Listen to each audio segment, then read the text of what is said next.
राज्यसभा चुनाव से ठीक पहले एक ऐसा फैसला आया जिसने कांग्रेस को झटका दिया है, बीजेपी को बढ़त दी है और चुनाव आयोग की भूमिका पर भी बहस छेड़ दी है। मध्य प्रदेश से कांग्रेस उम्मीदवार मीनाक्षी नटराजन का नामांकन रद्द कर दिया गया है।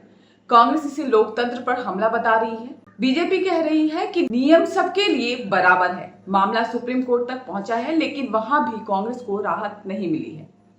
तो क्या वास्तव में मीनाक्षी नटराजन ने जानकारी छिपाई थी या फिर कांग्रेस की एक राज्यसभा सीट तकनीकी आधार पर चली गई? और सबसे बड़ा सवाल, यह सिर्फ कानूनी मामला है या इसके पीछे बड़ा राजनीतिक खेल है? आज पूरी कहानी विस्तार से समझेंगे।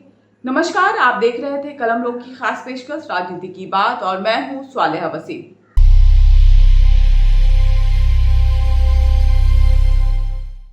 सबसे पहले हम समझेंगे मीनाक्षी नटराजन है कौन। मीनाक्षी नटराजन कांग्रेस की वरिष्ठ नेता है। वे मध्य प्रदेश की मंदसौर लोकसभा सीट से सांसद रह चुकी हैं और लंबे समय से पार्टी संगठन में अहम भूमिका निभाती रही हैं। राहुल गांधी के करीबी नेताओं में भी उनका नाम लिया जाता है। फिलहाल वे कांग्रेस के राष्ट्रीय राजनीति में सक्रिय हैं और तेलंगाना मामलों की प्रभारी भी रह चुकी हैं। यही वजह है कि जब कांग्रेस ने उन्हें राज्यसभा भेजने का फैसला किया तो इसे पार्टी का बड़ा राजनीतिक दांव माना गया। यहीं से शुरू होता है पूरा विवाद। बीजेपी ने चुनाव अधिकारियों के सामने आपत्ति दर्ज कराई कि मीनाक्षी नटराजन ने अपने शपथ पत्र यानी फॉर्म 26 में एक लंबित मामले की जानकारी नहीं दी है। रिटर्निंग ऑफिसर ने जांच के बाद कहा कि उम्मीदवार ने अधूरा हलफनामा दाखिल किया है और एक लंबित मामले से जुड़ी जानकारी का खुलासा नहीं किया है। इसी आधार पर उनका नामांकन खारिज कर दिया गया। बीजेपी का कहना है कि चुनाव लड़ने वाला कोई भी उम्मीदवार अगर जरूरी जानकारी छिपाता है तो कार्रवाई होना स्वाभाविक है, लेकिन कहानी यहीं खत्म नहीं होती है। कांग्रेस का कहना है कि जिस मामले को आधार बनाकर नामांकन रद्द कर दिया गया उसमें मीनाक्षी नटराजन आरोप ही नहीं थी। उनके वकील का कहना है कि वह केवल एक शिकायत में रेस्पोंडेंट थी, न कि अभियुक्त। साथ ही जिस मामले का हवाला दिया गया उस पर अदालत ने अभी संज्ञान भी नहीं लिया था। कांग्रेस का आरोप है कि यह फैसला कानूनी कम और राजनीतिक ज्यादा है। पार्टी के महासचिव केसी वेणुगोपाल ने इसे लोकतांत्रिक प्रक्रिया पर हमला बताया और चुनाव आयोग के खिलाफ विरोध भी दर्ज कराया। कांग्रेस ने एक और बड़ा सवाल उठाया। पार्टी का कहना है कि झारखंड में बीजेपी समर्थित उम्मीदवार पर आपत्ति आने के बाद उसे ज्यादा समय दिया गया, लेकिन मध्य प्रदेश में मीनाक्षी नटराजन को वैसा मौका नहीं मिला। यानी कांग्रेस का आरोप है कि दो राज्यों में दो अलग अलग नियम कैसे। यहीं से मामला राजनीतिक बन गया। कांग्रेस ने इस फैसले को सुप्रीम कोर्ट में चुनौती दी। उम्मीद थी कि कोर्ट चुनाव आयोग या रिटर्निंग ऑफिसर के फैसले पर रोक लगा सकता है, लेकिन सुप्रीम कोर्ट ने याचिका खारिज कर दी।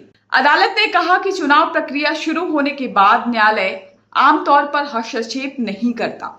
यानी फिलहाल मीनाक्षी नटराजन को कोई राहत नहीं मिली। यही कहानी सबसे दिलचस्प हो जाती है। मध्य प्रदेश से राज्यसभा की 3 सीटों पर चुनाव होना है। विधानसभा में बीजेपी के पास भारी बहुमत है। कांग्रेस उम्मीद कर रही थी कि वह एक सीट निकाल सकती है, लेकिन मीनाक्षी नटराजन का नामांकन रद्द होने के बाद बीजेपी के लिए तीनों सीटें जीतना लगभग आसान हो गया है। यानी यह सिर्फ एक उम्मीदवार का नामांकन रद्द नहीं हुआ, इससे पूरा चुनाव का नक्शा बदल गया है। अब असली सवाल यह है कि क्या सच में नियमों का उल्लंघन हुआ था? अगर हुआ था तो कार्रवाई सही है, लेकिन अगर उम्मीदवार आरोपी नहीं थी तो क्या नामांकन रद्द करना बहुत कठोर फैसला था? और अगर अलग अलग राज्यों में अलग अलग नियम अपनाए गए तो क्या चुनावी निष्पक्षता पर सवाल नहीं उठेंगे?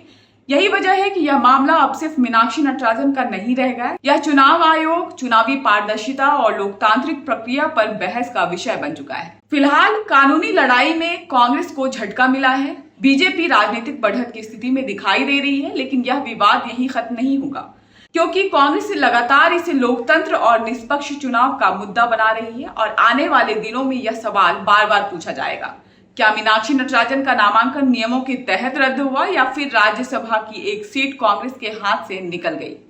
आप क्या सोचते हैं? कमेंट्स करके जरूर बताएं। वीडियो अच्छी लगे तो लाइक, शेयर, सब्सक्राइब जरूर करें। फिर मिलेंगे एक नए वीडियो के साथ, एक नए इंफॉर्मेशन के साथ। तब तक के लिए नमस्कार।